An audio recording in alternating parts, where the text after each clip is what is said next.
On behalf of Mr. Paul, I'll be reading out an article regarding economic solution for corona crisis. Corona के उपरांत वैश्विक आर्थिक संकट से उभरने के उपाय। विश्व के सभी लोकतांत्रिक देशों में संबंधित समूह। पहला दल टीम ए, सत्ता और विपक्ष के राजनेता, अर्थशास्त्री, वकील, अकाउंटेंट, मीडिया। दूसरा दल टीम बी, वैश्विक आम श्रमजीवी वर्ग, करदाता, भगवान के सबसे प्रिय लोग। तीसरा दल टीम सी, प्रशासनिक कर्मचारी, सरकार द्वारा चुने हुए प्रतिभाशाली लोग। चौथा दल टीम डी, न्यायालय। पांचवा दल टीम ई, वैज्ञानिक, इंजीनियर एवं चिकित्सक। FACTE, खाना, फूड, रहना, अकोमोडेशन, कपड़ा, क्लॉथ, उपचार, ट्रीटमेंट, शिक्षा, एजुकेशन, जीवन की मूलभूत आवश्यकताएं। CTE, स्रोतः भगवान ने हमें प्रकृति का उपहार दिया जो विश्व स्तर पर सभी के लिए उपलब्ध है। लेखक के पास कोरोना के पश्चात आने वाले वैश्विक संकट का यकीनन हल है। पूरे विश्व में कोरोना के बाद आने वाली गंभीर समस्याओं का हल इन समूहों के पास नहीं है। सत्ता और विपक्ष के राजनेता, अर्थशास्त्री, वकील, अकाउंटेंट, मीडिया। क्योंकि यह समूह मनुष्य की किसी भी बुनियादी आवश्यकता को पूर्ण नहीं कर सकते। यह केवल करदाता की धनराशि का खर्च कर सकते हैं। हमें सबसे पहले उचित लोगों को यह काम सौंपना होगा कि वह प्रकृति से हमारी मूलभूत आवश्यकताओं को पूरा करें। इसके उपरांत टीम ए करदाताओं की धनराशि खर्च करने का कार्य कर सकती है। लेखक इस संबंध में वैश्विक स्तर पर आम श्रमजीवी वर्ग के लोगों का ध्यान आकर्षित करना चाहते हैं। यह मेहनतकश लोग ही भगवान के सबसे पसंदीदा लोग हैं, असली करदाता हैं और सबसे अधिक पीड़ित भी हैं। उनका मानना है कि यह सबसे उपयुक्त समय है जब वैश्विक स्तर पर आम श्रमजीवी करदाता वर्ग, जो भगवान के सबसे पसंदीदा लोग हैं, इन सुझावों पर ध्यान देंगे। आइए हम सभी वैश्विक स्तर पर श्रमजीवी वर्ग के साथ मिलकर इस दुनिया को सदा के लिए एक बेहतर स्थान बना दें। सभी को मानव जीवन एक ही बार मिलता है और इसे खुशी से जीना चाहिए। ऐसा करना संभव भी है और आसान भी। लेखक के पिछले 40 साल के इंजीनियरिंग और कंस्ट्रक्शन व्यापार के अनुभव से उन्होंने सीखा है कि तमाम मुद्दों के बावजूद हर इंसान एक दूसरे के लिए कितना महत्वपूर्ण है। इसलिए वह विश्व स्तर पर सभी इंसानों का सम्मान करते हैं, लेकिन वैश्विक स्तर पर हमें हमेशा सही स्थान और सही समय पर सही व्यक्ति की आवश्यकता होती है।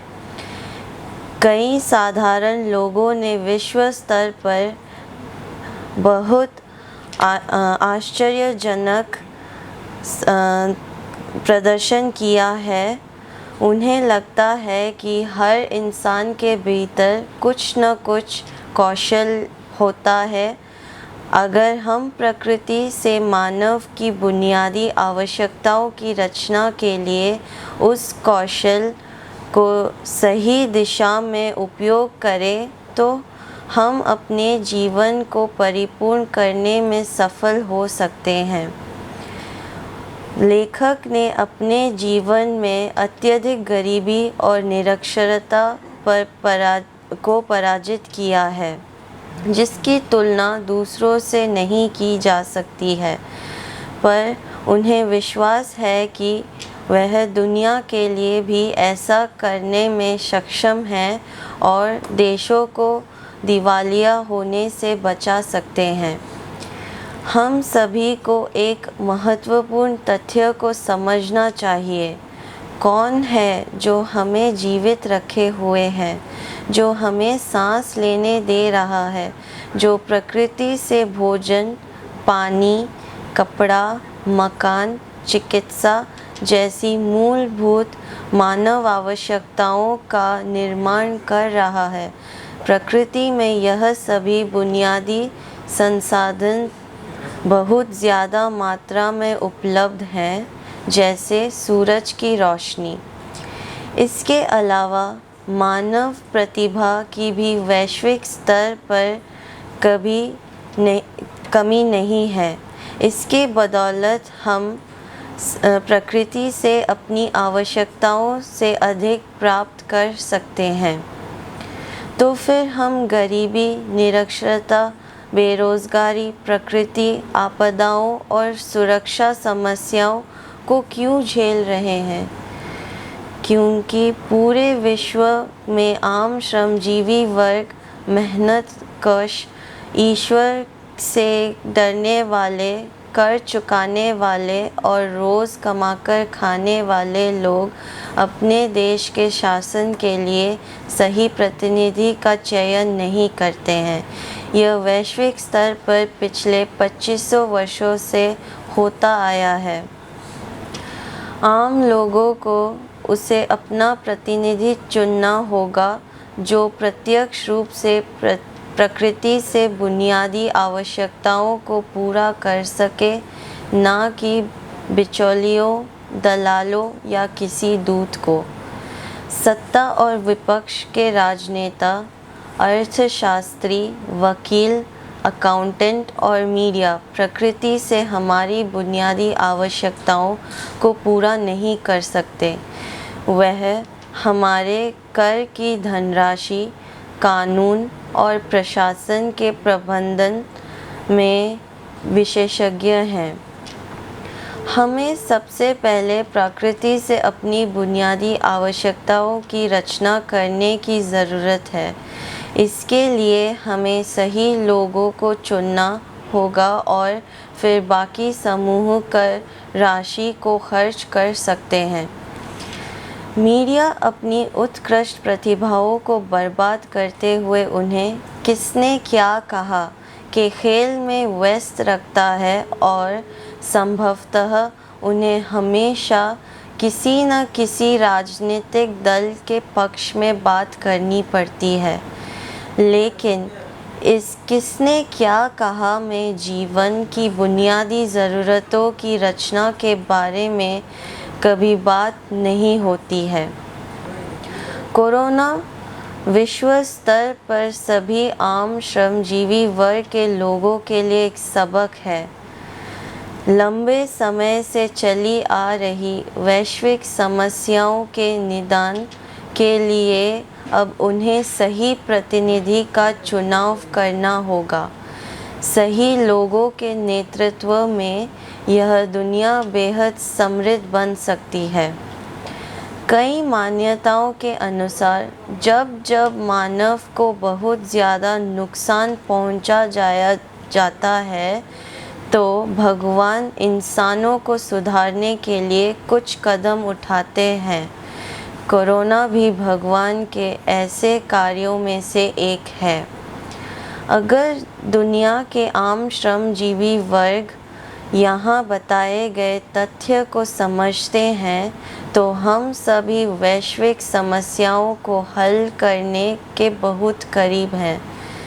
आम श्रमजीवी वर्ग के लोग, कुछ लोगों के अज्ञानता के कारण गरीबी एक ऐसी वैश्विक सच्चाई बन चुकी है जिससे वह लोग पीढ़ी दर पीढ़ी इससे पीड़ित रहते हैं। अगर आम श्रमजीवी वर्ग के लोग इस तथ्य को समझ सकें कि ये एक विशेष मानव समुदाय सभी मनुष्य को जीवित रखता है और प्रकृति से हमारी मूलभूत आवश्यकताओं का इंतज़ाम करता है, तो कुछ ही समय में वैश्विक स्तर पर सभी समस्याओं को हल किया जा सकता है। लेखक के जीवन में यही प्रयास है कि वैश्विक स्तर पर आम मेहनतकश लोगों तक पहुंचकर उन्हें यह समझा सके कि यही विशेष मानव समुदाय सभी मनुष्य को जीवित रखता है, सांस लेने में हमारी मदद करता है और हमारी बुनियादी आवश्यकताओं को पूरा करता है। आइए हम दुनिया के लोकतांत्रिक शासकों के 2500 वर्षों के इतिहास में उनकी कथनी और करनी के माध्यम से जीवन की बुनियादी आवश्यकताओं की रचना का केवल एक उदाहरण खोजने की कोशिश करें। संभवतः हमें ऐसा कोई उदाहरण मिलेगा ही नहीं। एक लंबे समय से पूरे विश्व के आम श्रमजीवी वर्ग के लोग इस तथ्य से अनजान बने हुए हैं। वे हमेशा गलत प्रतिनिधि का चुनाव करते हैं जो कर के पैसे खर्च करना तो जानते हैं, पर जीवन की बुनियादी आवश्यकताओं की रचना करना नहीं। कोरोना के संकट और अन्य सभी प्राकृतिक आपदाओं के दौरान दुनिया के लोकतांत्रिक शासक हमारी कोई मदद नहीं कर सकते हैं। वे खुद वैज्ञानिकों, चिकित्सकों और इंजीनियरों से मदद चाहते हैं। यह लोकतांत्रिक शासक जीवन की किसी भी बुनियादी आवश्यकताओं को पूरा नहीं कर सकते हैं। कोरोना और अन्य प्राकृतिक आपदाओं को अपने कौशल से हल ना करके केवल डाकिया, बिचौलियों और दूत के रूप में कार्य करते हैं, तो दुनिया भर के आम श्रमजीव वर्ग के लोग उन्हें क्यों चुनते हैं? क्या बस कर की राशि खर्च करने के लिए? यह समूची मानव जाति पर गहरा आघात है। सत्ता और विपक्ष के राजनेता, अर्थशास्त्री, वकील, अकाउंटेंट और मीडिया प्रकृति से हमारी बुनियादी आवश्यकताओं को पूरा नहीं कर सकते। वे हमारे कर की धनराशि, कानून, प्रशासन, मनोरंजन और चुनाव के प्रबंधन में विशेषज्ञ हैं, लेकिन हमें सबसे पहले प्रकृति से अपनी बुनियादी आवश्यकताओं की रचना करने की ज़रूरत है। इसके उपरांत ही हम इन समूहों को हमारे कर की राशि खर्च करने का दायित्व सौंप सकते हैं। लोकतांत्रिक शासक और मीडिया हमेशा ही विज्ञान और जलवायु परिवर्तन के बारे में बात करते हैं, जबकि वह खुद विज्ञान का कई अध्ययन नहीं करते। क्या यह समूह किसी को योग्य चिकित्सक न होने पर चिकित्सा का अभ्यास या वकालत पढ़े बिना किसी को कानून का अभ्यास करने की अनुमति देंगे? यकीनन वह ऐसा नहीं करेंगे, पर स्वयं वह बिना किसी अध्ययन के विज्ञान का अभ्यास कर सकते हैं। यह समूह कभी कभी विश्व स्तर पर जलवायु परिवर्तन के बारे में बात करने के लिए युवाओं का उपयोग करता है, लेकिन उन युवाओं के पास विज्ञान, जलवायु परिवर्तन या अन्य मुद्दों से संबंधित ज्ञान नहीं होता। मीडिया अपनी उत्कृष्ट प्रतिभाओं को बर्बाद करते हुए उन्हें किसने क्या कहा के खेल में व्यस्त रखता है और उन्हें हमेशा किसी न किसी राजनीतिक दल के पक्ष में बात करनी पड़ती है। लेकिन इस किसने क्या कहा में जीवन की बुनियादी ज़रूरतों की रचना के बारे में कभी बात नहीं होती। आइए हम वैश्विक लोकतांत्रिक शासकों के 2500 वर्षों के इतिहास में उनकी कथनी और करनी के माध्यम से जीवन की बुनियादी ज़रूरतों की रचना का एक भी उदाहरण खोजने की कोशिश करें। संभवतः हमें ऐसा कोई उदाहरण मिलेगा ही नहीं। हमारे बीच कई ऐसे देश के अध्यक्ष हैं जो कभी आर्थिक रूप से कमज़ोर थे, पर राष्ट्रपति बनने के बाद वह न सिर्फ अरबपति खरबपति बने, बल्कि आज भी सिर्फ और सिर्फ अपनी विरासत को संपन्न बनाने में ही व्यस्त है।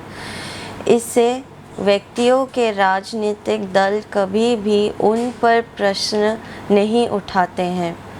इसके उलट वो उनकी हमेशा सराहना करते हैं, क्योंकि राष्ट्रपति उनकी राजनीतिक पार्टी का हिस्सा होता है। तो आखिर मतदाता इस सवाल को क्यों नहीं उठा रहे हैं और राष्ट्र अध्यक्षों की जवाबदेही क्यों नहीं बनाया जा रहा है? वर्तमान लोकतांत्रिक व्यवस्था में अत्यधिक मानविकी या कला आधारित बातचीत के कारण कोई भी देश विकसित नहीं हो सकता है। वैश्विक स्तर पर पिछले 2500 वर्षों से लोकतांत्रिक शासकों के बीच विज्ञान को लेकर किसी तरह का विमर्श मौजूद नहीं है। विज्ञान के बिना कुछ भी नहीं चल सकता है। सोचिए कि पूरे विश्व की लोकतांत्रिक सरकारों में वैज्ञानिक विद्वानों का चुनाव ना करके हमने इस दुनिया को कितना नुकसान पहुंचाया है। यहाँ तक कि वैज्ञानिक विद्वानों की अनुपस्थिति में न्याय प्रतिक्रिया भी सुचारू रूप से कार्य नहीं कर सकती। कभी कभी हम देखते हैं कि किसी को 300-400 वर्ष के कारावास की सज़ा मुकर्रर कर दी जाती है। यह पूरी तरह एक मानविकी या कला आधारित निर्णय है। इस दुनिया में कई युद्ध, कई हत्याएं, कई घुसपैठ केवल मानविकी या कला आधारित लोगों द्वारा तय किए गए हैं। विश्व स्तर पर वैज्ञानिक विद्वान मानविकी या कला आधारित लोगों के नेतृत्व में काम करते हैं, लेकिन मानविकी या कला आधारित लोग वैज्ञानिक निर्णय कैसे ले सकते हैं? पिछले 2500 वर्षों से यह एक भयंकर असफलता का कारण रहा है।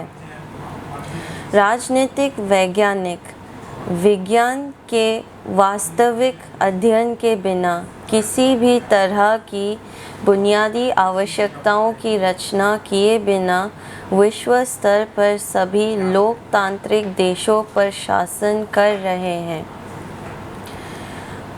उनका काम हमेशा से कर की राशि को खर्च करना रहा है।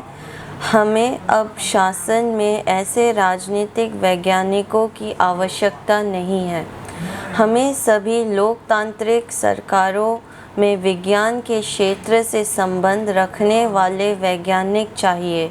हमें इस प्रकृति का दायित्व उन्हें सौंपना चाहिए ताकि वह हमारी ज़रूरतों को पूरा कर सकें। अगर आज भी किसी राजनीतिक रैली में किसी से पूछा जाए कि उनकी मांग क्या है, तो वो अधिकतर यही जवाब मिलता है कि हम नहीं जानते, लेकिन हमारी मांग पूरी होनी चाहिए। आम श्रमजीवी वर्ग के करदाता और मतदाता लगातार इस बेवकूफ़ी को बढ़ावा देते रहे हैं और यही इस विश्व का दुर्भाग्य है। हम वैज्ञानिकों, इंजीनियर और चिकित्सकों की वजह से ही सांस लेते हैं और जीवित हैं, पर पूरी दुनिया में शायद ही किसी वैज्ञानिक, इंजीनियर और चिकित्सक के लिए न्यायाधीशों की तरह किसी प्रतिमा, पहचान चिन्ह या घरों का निर्माण किया गया है, जबकि वैज्ञानिक, इंजीनियर, चिकित्सक ही प्रकृति से हमारी बुनियादी आवश्यकताओं को पूरा करते हैं और हमें जीवित रखते हैं। इस विश्व के सभी देशों की लोकतांत्रिक सरकारों और राजनीतिक दलों में 100% वैज्ञानिक विद्वानों की आवश्यकता है। ऐसा तब तक आवश्यक है जब तक यह दुनिया हर इंसान के रहने के लिए अनुकूल न बन जाए।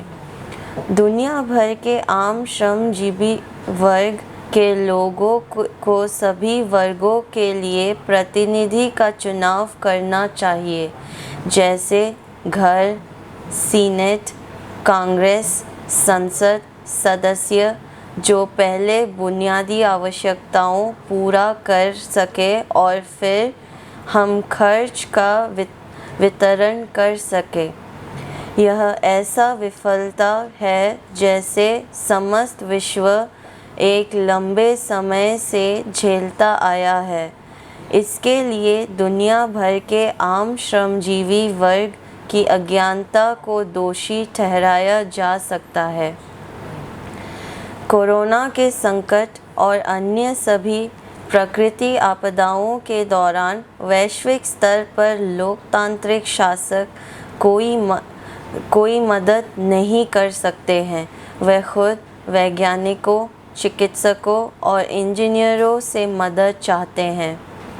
यदि लोकतांत्रिक शासक जीवन की किसी भी बुनियादी आवश्यकता को पूरा नहीं कर सकते हैं और कोरोना और अन्य प्राकृतिक आपदाओं को अपने बूते हल नहीं कर सकते हैं, तो दुनिया भर के आम श्रमजीवी वर्ग उन्हें क्यों चुनते हैं?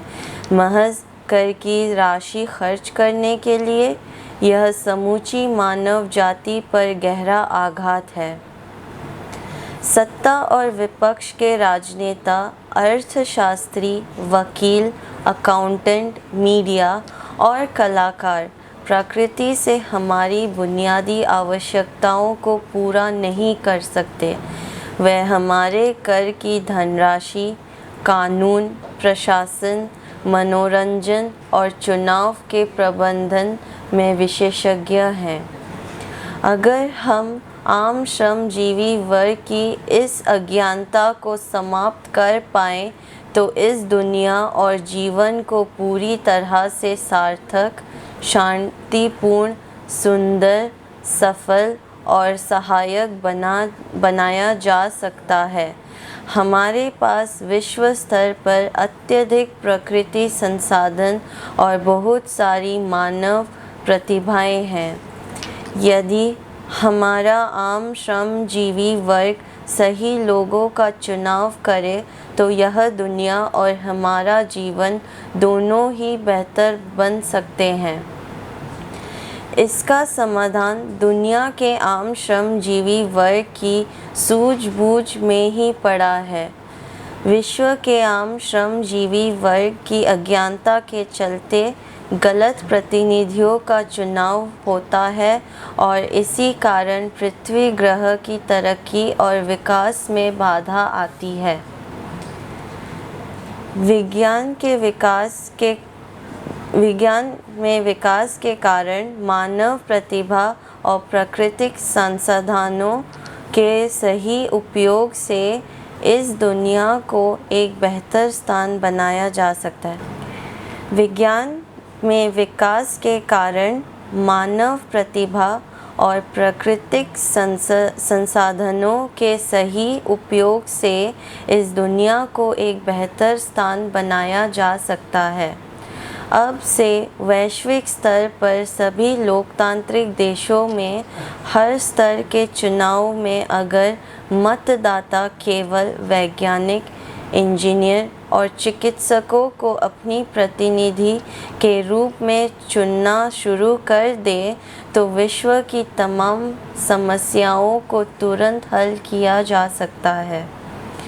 वैज्ञानिकों, इंजीनियर और चिकित्सकों का यह समूह सरकार के चुनिंदा प्रतिभाशाली नौकरशाहों और न्याय प्रक्रिया के साथ समन्वय में काम कर सकते हैं। इस तरह पूरी लोकतांत्रिक दुनिया जल्द ही समृद्ध हो जाएगी। सभी स्थानों से सही लोगों के होने के कारण काम पर अधिक ध्यान दिया जाएगा, ना कि बातों पर। लेखक सभी लोकतांत्रिक देशों के हर मनुष्य और लोगों के समूह से विनती करते हैं कि वह आगे आए और एक नए लोकतांत्रिक दल का निर्माण करे। इस दल का नाम वह ग्लोबल डेमोक्रेटिक पार्टी GDP रखे और हर देश इस नाम के पीछे अपने देश के 2 संक्षिप्त नाम के अक्षर जोड़े। उदाहरण के लिए अमेरिका में यह नाम इस तरह लिखा जाएगा GDP-US।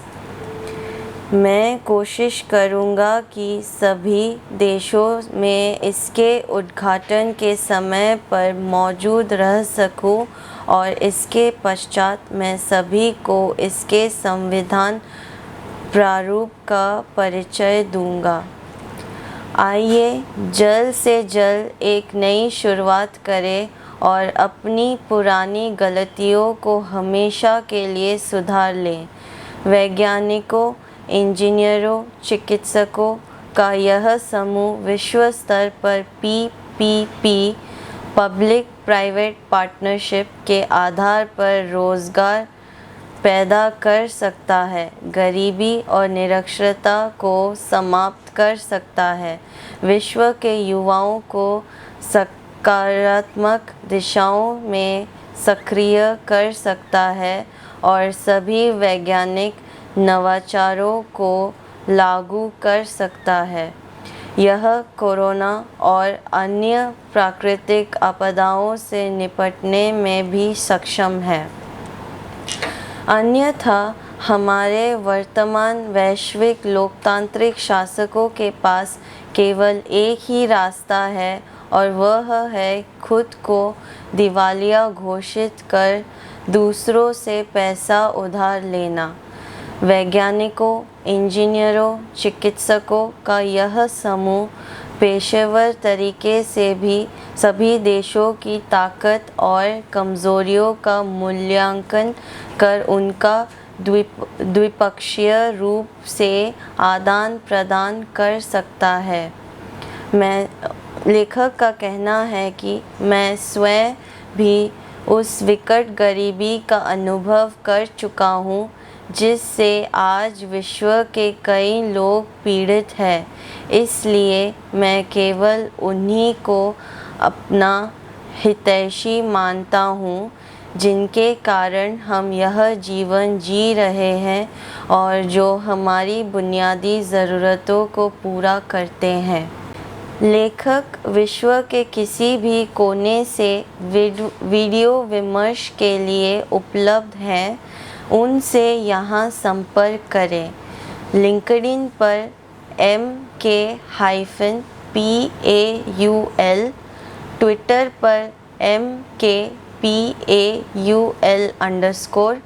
इंस्टाग्राम पर MKPAUL.54, स्काइप पर MKPAUL.54, ईमेल पर mpaul.gdp@gmail.com।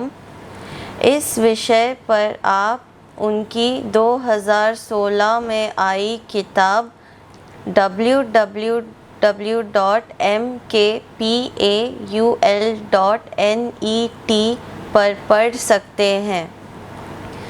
इस स्क्रिप्ट के पाठक और उनकी पुस्तक का अलग अलग भाषाओं में अनुवाद कर विश्व के आम श्रमजीवी वर्ग तक उसे पहुंचा सकते हैं।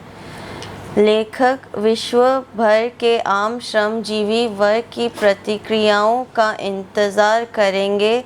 यह लेख और उनकी पुस्तक पढ़ने के लिए धन्यवाद।